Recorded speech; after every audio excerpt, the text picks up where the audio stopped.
Amigos, en Informativo Universal de este día tenemos la grata presencia de un amigo, un gran profesional, un ser humano vinculado a la naturaleza. Y cuando uno le toca hablar con alguien vinculado a la defensa del medio ambiente, es sumamente agradable poder realizar ese tipo de conversación.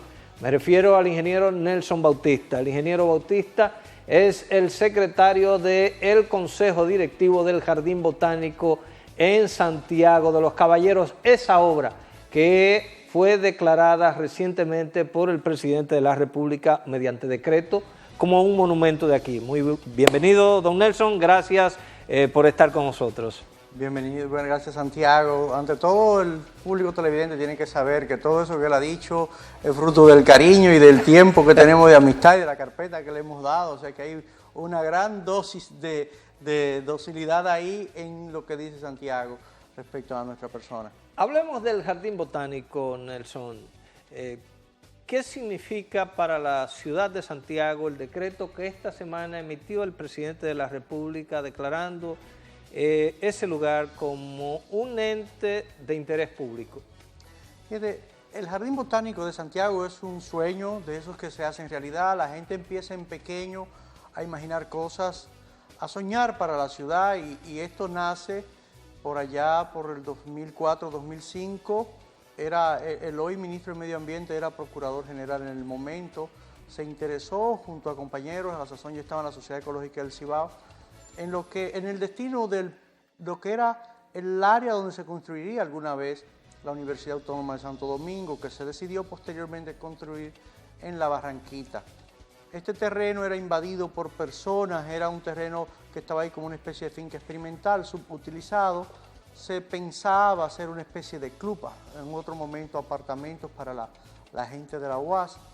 Y entre una cosa y la otra, él convenció al Consejo Universitario de que declarara ese espacio como parque ecológico y que se nombrara con el nombre del ilustre profesor universitario de la UAS, profesor Eugenio Jesús Marcano Fonder, que es oriundo de Licey y Tamboril, o sea, de Santiago.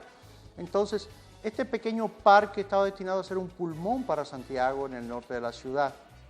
Sin embargo, años después, ya como senador de la República, don Miguel Brito insiste un poco en darles algo más de forma al parque y consigue del presidente Fernández un decreto que declaraba de utilidad pública una buena proporción de terreno, de modo que de 280 tareas que se tenían, subimos como a 400, se crea un decreto en 2011 que conforma un patronato para velar por ese parque, lo pone bajo las manos la presidencia de la Universidad Autónoma, del CURSA en Santiago, de la Sociedad Ecológica del Cibao, de otras instituciones como la Gobernación, la Sindicatura, la Oficina Senatorial y como ciudadanos el licenciado Domínguez Brito y un servidor.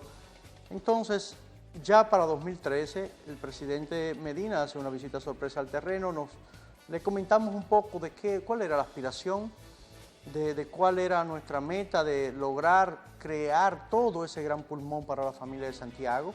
Y el presidente entonces agrega a esa área una zona que estaba destinada a ser la urbanización Juan Bosch y que había sido desestimada por un tema sísmico. De forma tal que el presidente Medina dona los terrenos que pertenecían a la OISOE para formar parte de este parque y se configura lo que es hoy un área de poco más de 1000 tareas, o sea, 650.000 metros cuadrados de espacios verdes y quizás más importante aún, delimita la periferia haciendo una vía de conexión norte-sur a la ciudad entre la prolongación Atuey y la circunvalación norte. Allí hay un grupo de familias que han estado exigiendo que el parque cumpla con ellos, que eran los primeros habitantes de la zona y siguen reclamando eso. ¿De qué estamos hablando? No, creo que hay un poco de confusión que ha sido generada por los años y quizá personas con una intención no tan sana. Para los años en que esa área pertenecía a la UAS y algunas familias solían invadirla, la gente de la UAS solicitaba el auxilio a la fuerza pública y esas personas eran retiradas de ahí. 1, 2, 3 veces todavía empezamos el parque se plantó, se sembró el parque, e incluso recuerdo que 2011, 2012 hubo un gran incendio en que ellos, para invadir el terreno, incendiaron toda la parte que se había sembrado. Siempre han removido, nunca duraban ahí más de 1 o 2 días. Hubo desalojos privados de empresas, de personas que tenían terrenos en la periferia. Eso es otra realidad, pero se trataba de personas que invadían los terrenos. La realidad es que las personas que usted ve protestando hoy, que dicen que fueron desalojados de ahí, no es tal cosa. Todo lo contrario. Si usted va por ahí esta tarde, mañana, quien sea, puede ver que las familias que tienen sus títulos, que vivieron en el terreno que fue declarado de utilidad pública, ya a partir de la próxima semana se están mudando en el entorno, porque si algo ha hecho el Consejo es negociar dignamente con la gente. Ellos pidieron que, después que tenían tantos años sacrificados en esa zona, no querían mudarse a otras partes más deprimidas, sino que querían disfrutar de lo que va a ser la principal área verde de Santiago. Y nosotros negociamos con ellos y lo estamos mudando al lado y al frente. Todas esas casas ya están prácticamente construidas, se les pagó el justo precio, ellos construyeron nuevas viviendas en mucho mejores condiciones. Ellos no tenían calles, ni servicios, ni agua potable, ni electricidad, ni cloaca. Y ahora tienen todo eso gracias a la gestión que se ha hecho para con ellos. Por esto estamos hablando de ocupantes ilegales. Quienes andan protestando son, puedo decirlo claramente, personas que han querido estafar al Estado, han querido estafar a otras personas, pidiéndole cuotas para conseguirle unos solares que nunca han existido ni van a existir, porque ellos nunca fueron ocupantes de hecho del terreno. ¿De qué estamos hablando? Estamos hablando de un jardín botánico, y cuando yo infiero la palabra jardín, me estoy imaginando flores, me estoy imaginando allí especies de aves, me estoy imaginando mariposas, en fin, ¿de qué estoy hablando cuando hablo de el Jardín Botánico de Santiago? Mira qué interesante, precisamente ese punto que usted imagina hoy es lo que se imaginó desde el mismo momento que se concibió ese parque botánico. Se concibió para que fuera un refugio de la biodiversidad, de todo eso que usted dice, desde una mariposita hasta un ave, hasta un reptil cualquiera, pero más que eso, un banco que conservara el valor genético de muchas de las plantas del Valle del Cibao y del país. Recientemente, cerca de aquí mismo, en este edificio donde estamos, presentó el Jardín Botánico Nacional un libro que se llama La Lista Roja de Especies Dominicanas en Peligro de Extinción. El espíritu de este botánico es también recoger mucho de ese material genético, de esas plantas que están a punto de extinguirse y que ahí deben de existir. Entonces, es un aula de la naturaleza lo que se ha concebido. Es un espacio no solamente para el disfrute del ser humano y la familia, sino para que el Cibao tenga un lugar donde poder ver un ejemplar o 2 o 3 o varios de cada una de esas cosas, de esas plantas únicas de nuestra isla. Se llaman endémicas cuando solamente existen en un país o en un lugar específico, y tener esos ejemplares como una gran colección de plantas es una de las metas propuestas para este jardín botánico, exactamente como usted dice que lo sueña, exactamente así y un poco más es lo que nosotros tenemos planificado. ¿Ya las familias pueden ir a disfrutar del lugar o todavía estamos hablando de una cuestión que está en cierne? No, desde luego que hay áreas todavía que están en construcción, en habilitación. Nosotros tenemos espacios que serán habilitados a futuro. Sin embargo, ya hoy día los senderos y las zonas de picnic están en uso. Hoy precisamente cientos, quizás 700, 800 ciclistas hacían trillos dentro del Jardín Botánico. Todas las tardes las familias de la periferia van a caminar porque hay una ciclovía de casi 4 kilómetros con una verja perimetral, con seguridad privada, hay un destacamento militar en el Jardín Botánico. Muchas personas llevan sus niños, llevan hasta sus perros a caminar. Es un área que ya está en uso y que nosotros queremos seguir promoviendo.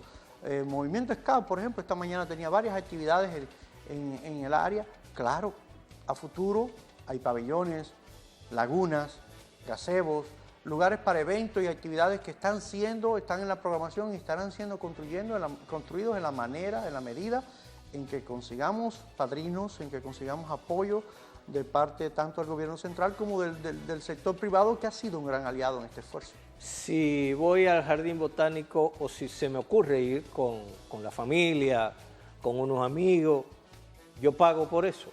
No, de momento la entrada es libre, de hecho ni siquiera hay un portón que lo cierre, por tanto el horario también está flexible. A futuro tenemos que pensar en la sostenibilidad, cuando tengamos, por ejemplo, un tren que recorre el botánico, Estamos pensando en concesiones de cosas como un zipline o una tiroliza para que la gente las utilice y áreas de uso para renta y espacio más. Tenemos que pensar en la sostenibilidad futuro. De momento todo es absolutamente gratuito y es exactamente lo que nosotros queremos, que la gente vaya con su familia y sus nietos a que disfruten un ambiente natural seguro y en el que ellos puedan estar en contacto con la naturaleza y puedan amar este espacio. Este jardín botánico está ubicado en la zona de Jacagua para lograr una convivencia armónica entre el hombre y ese espacio, la naturaleza que hay allí. ¿Qué se proyecta, además de esas cosas que tú dices, de que bueno, ustedes tienen que lograr la sostenibilidad, pero para hacerlo realidad, el jardín, ¿qué cosas de manera específica se está haciendo? Fíjate, en este momento estamos en una etapa aún de construcción. Se están terminando las vías perimetrales, el barrio con las personas que han sido reubicadas de un sector hacia el lado está siendo asfaltado en estos días, estamos terminando una parte de la verja, estamos terminando los senderos internos, hay senderos asfaltados, ciclovías, áreas de patinaje, pero también hay trillos para los amantes del mountain bike, hay por ejemplo un puente colgante y varias lagunas que están en proceso. Además están en proceso de planificación y de construcción áreas como el primer laberinto de árboles que va a tener el país, ya está en construcción en el sitio, y varias personas que se han interesado en apadrinar zonas. Por ejemplo, te comento que el orquidiario, hay una sociedad de orquidiarios que está en formación en Santiago y va a apadrinar ese pabellón de orquídeas, el área de los bonsái o el área del mariposario también son áreas que ya tienen padrinos que quieren hacerlo. Entonces, todo ese entorno se complementa con no solamente con la sostenibilidad, sino con atraer público a él. Para comentarte un poco, hay una zona de relacionamiento que dejó entre la entrada principal del Botánico y la urbanización real un parque comunitario que fue construido con un gimnasio al aire libre y demás, para un sector que no tenía ningún tipo de entretenimiento y que si usted va a esta hora se encontrará con cientos de personas caminando, haciendo ejercicio en él. Eso es parte de la dinámica que queremos generar en torno a esta nueva obra para Santiago, en torno a este espacio que Santiago en el futuro debería valorar en toda su justa dimensión y que nosotros aspiramos a que se haga cada vez más grande y cada vez más rico en atractivos. En esta conversación a corta distancia estamos hablando con Nelson Bautista. Nelson es el secretario ejecutivo del Consejo del Jardín Botánico en Santiago de los Caballeros. Nelson, al regresar tras la pausa, quiero que nos cuente qué hacer con grupos empresariales o grupos sociales interesados en el Jardín Botánico como parte integrante del mismo, con el hacer de esa convivencia armónica con la naturaleza. Le cuento más con él al regreso tras la pausa.